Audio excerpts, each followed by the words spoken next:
Most people think wealth gets easier to manage as the numbers get bigger.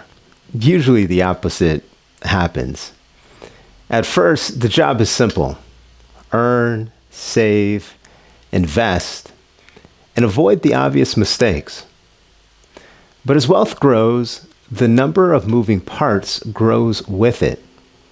You may have a business, real estate, private investments, multiple accounts, tax questions, legal entities, insurance, estate planning, documents, and several professionals giving advice from different angles. The problem is no longer finding one more investment. The problem is getting everything to work together. In this video, we're going to look at why growing wealth becomes harder to coordinate, what a microfamily office is, and how to build a simple system for running your financial life with more clarity. By the end of this video, you will understand the difference between investment management and wealth coordination. Be able to identify the 3 jobs your system needs to perform and leave with a 1-page wealth map you can begin using immediately. So I've broken this up into 2 phases. In the first phase, I'll cover the overall concepts, and then in the second phase, we will take action. Let's start off with teaching question number 1.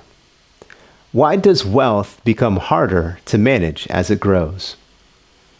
The first thing to understand is that more wealth does not simply mean a larger portfolio. It usually means more decisions.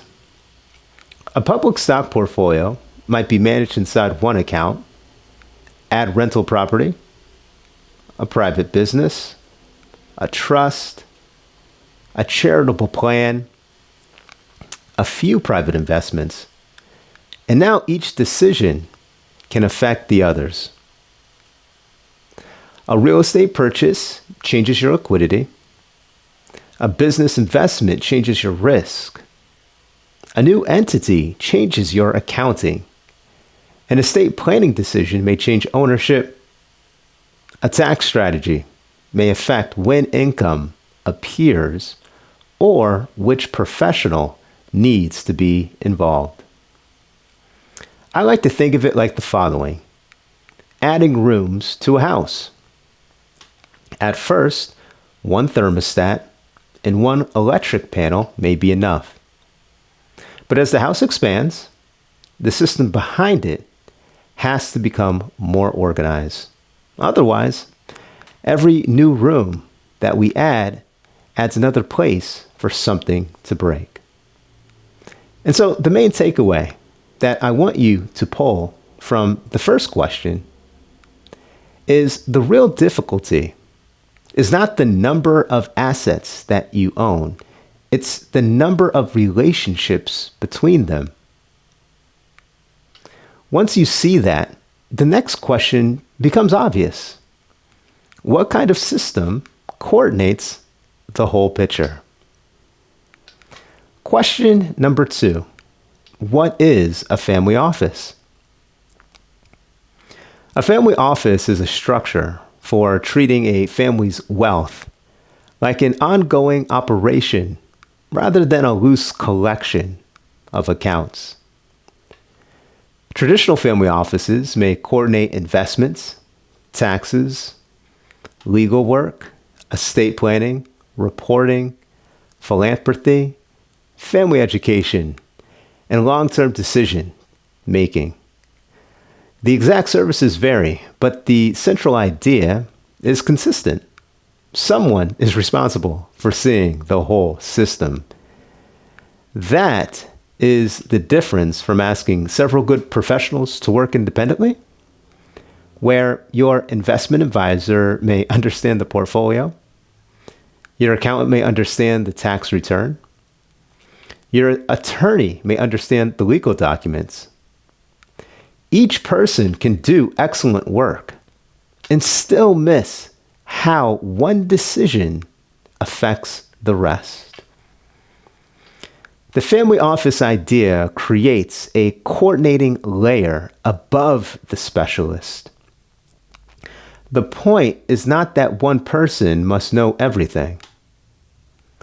The point is that the family needs one place where the full picture is organized, reviewed, and directed. And so this is going to give us our second takeaway from our second question. A family office is not primarily a type of an investment account. What it is a coordination system. The traditional version may be too large or expensive for many families. And so the next question is how to keep the discipline of a family office without building a large organization. Question number 3. What is a micro-family office? A micro-family office is a lean version of the same idea. Instead of hiring a permanent in-house staff, the owner or family keeps responsibility for the overall direction and brings in outside specialists when needed. The system may include an advisor, accountant, attorney, insurance professional, bookkeeper, or other experts, but the roles are coordinated around one plan. The easiest way to understand this model is to simply break it down to 3 distinct jobs. They are number 1, decide, number 2, organize, and then number 3 is review. Let's unpack each one. Number 1, decide, means defining what the wealth is supposed to accomplish and what rules will guide major choices.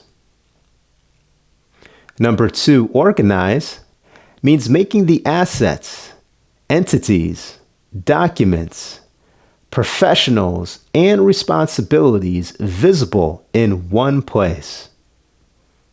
And then lastly, number 3, review, means checking the system on a schedule instead of reacting whenever a problem appears. You do not need to master every technical detail to start. For now, focus on the operating logic. Decide where you are going. Organize what you already have. Review whether the pieces are doing their job. That completes the first half of the lesson.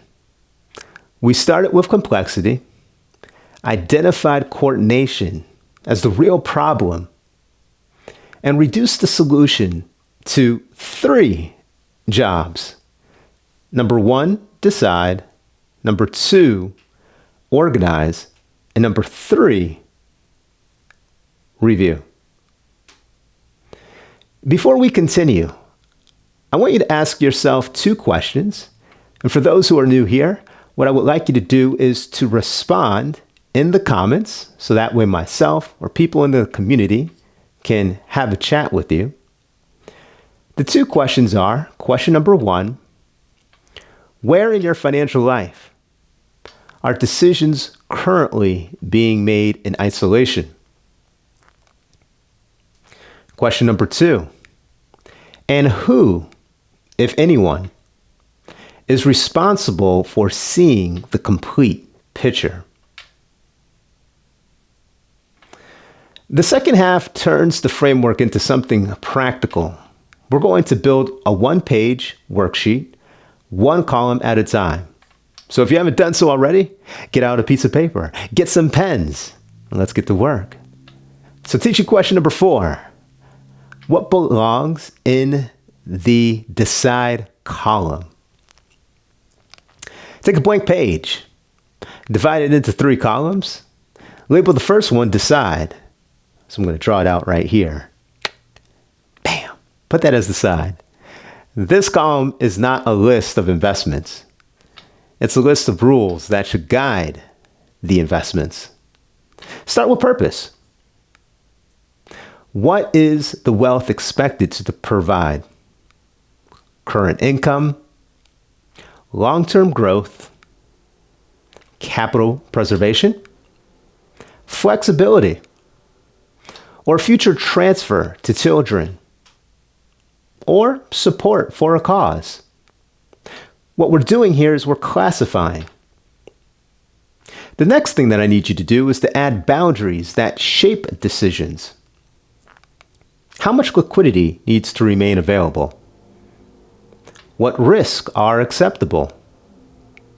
Which opportunities fit your experience? Which ones should require a second opinion?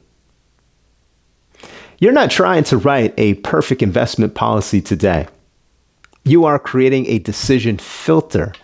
For example, instead of saying, we invest in real estate, you might write, we consider income producing real estate only when the investment does not reduce our required liquidity and the downside is understandable. That sentence is useful because it tells you not only what you may buy, but also what conditions must be true before you buy it. And so the decide column, and that's going to be here on the left-hand side, right? The first one, answers one question. What must be true for a financial plan to fit, for a financial decision to fit the plan? Once the rules are visible, you can organize the people and assets around them. Question number 5, what belongs in the organize column? So the first column is decide. Let's label the second column organize right there in the middle. Here, I want you to list the major parts of the financial operation. Keep it simple. You're not building a full balance sheet or document vault. You're simply creating a map. Start with the main asset groups. We have public investments, real estate, private investments, business interest, cash, and anything else that material affects the family. Next, I want you to list the legal or ownership structures connected to them, such as companies, trust, or joint ownership arrangements. Then, I want you to list the professionals involved and the job each person performs. The key is to name responsibilities clearly. Who prepares the tax return? Who advises on investments? Who maintains the books? Who holds important documents? Who coordinates estate work? Who is expected to notice when 2 areas conflict? If you haven't guessed, the running theme is who? This is where many fragmented systems become visible. You may discover that 2 people believe the other person is responsible. You may find an asset with no clear reporting process. You may find that advice is being given without access to the full picture. Can you see the issue here? Do not try to solve every gap immediately. That's not the point of the exercise. The point of the exercise is simply to first make the gaps visible. And so the organized column answers what exists, who is involved, and who owns each responsibility.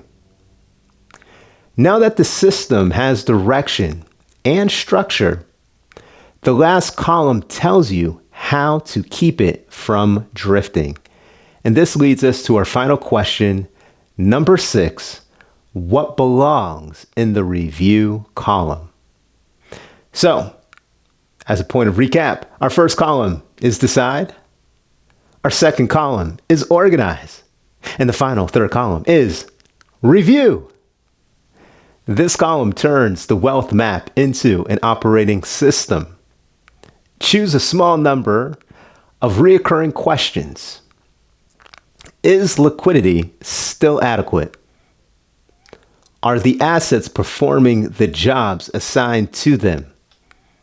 Has the risk changed?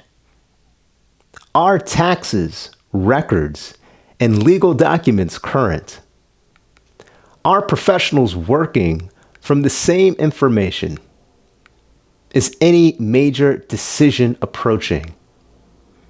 Next, I then want you to assign a cadence. Some items may need a monthly check. Others may be reviewed quarterly or annually. The goal is not constant monitoring. The goal is predictable oversight. A useful review does not ask, how are we doing? That question, it's too broad. Instead, what I want you to ask, what the system should ask, is each part of the system doing the job we assigned it to do? And what needs attention now? That is the difference between checking accounts and managing a financial operation. You now have the complete one-page model. Congratulations. Number 1, decide. Give the system direction. Number 2, organize. Give the system visibility and accountability. Number 3, review. Keep the system aligned over time.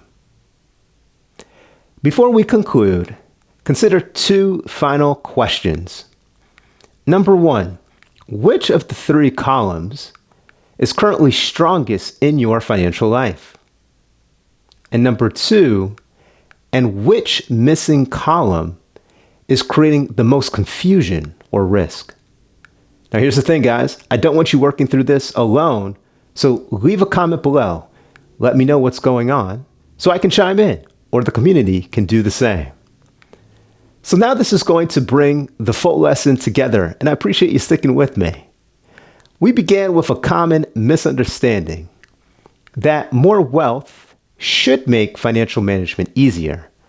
Yet in reality, growing wealth often creates more assets, more professionals, more entities, and more decisions that can affect one another. That is why ordinary investment management may no longer be enough. The portfolio can be managed well, while the larger financial life remains fragmented, and this is key. And so, a micro-family office is a lean coordination system designed to solve that problem. It does not require you to hire a large permanent staff, and it does not require you to replace every advisor. It requires someone to take responsibility for the whole picture and to create a repeatable way to direct it. The system can be remembered in 3 simple words. Let me know if you already remember what I'm about to say. Number 1, decide what the wealth is meant to accomplish and what rules will guide it. Number 2, organize the assets, structures, professionals, documents, and responsibilities around those rules. And then 3, review the system on a schedule so the problems are found through oversight rather than surprise. The most important caution is that this model creates more control, but it also creates more responsibility. Calling yourself the coordinator does not automatically make the system coordinated. I think that's a key thing that you need to keep in the back of the mind. The value comes from doing the work. Consistently, you got to show up. And involving qualified professionals where legal, tax, investment, or estate expertise is required. And so your next action is to create the 3-column wealth map, decide, organize, review. Do not try to rebuild your entire financial life today. That will cause too much overwhelm. Instead, what I want you to do is I want you to write down what you can see. I want you to mark what is unclear. If you got some colored pens, this is a great time to use it. And I want you to choose one gap to resolve first. That is going to complete today's lesson. And so now you have a practical way to move from a collection of financial parts to a system that can be directed, understood, and reviewed. Now, I don't want you to click away just yet. I got some homework for you. You got to take some action, because the last thing I need you to do is to simply watch this passively. Then we would have learned nothing if that is the case. So I want you to whip open your keyboard and get ready to type, because you need to respond to me in the comments. And so homework question number 1, synthesis.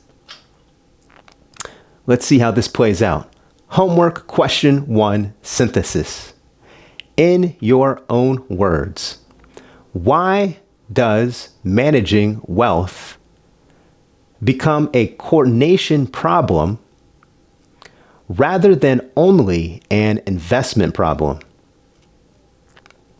Homework question 2, application. Complete the decide, organize, and review columns for your current financial life. Where are the most important gaps? Again, I want you to be leaving a comment below so that way we can have a conversation. And then the third and final homework question is decision. What is the first responsibility, rule, or review process you will clarify within the next 7 days? That is your homework. Leave your comments below, and that completes today's training. I'm sure I'll talk with you again, so until next time, I will talk with you later.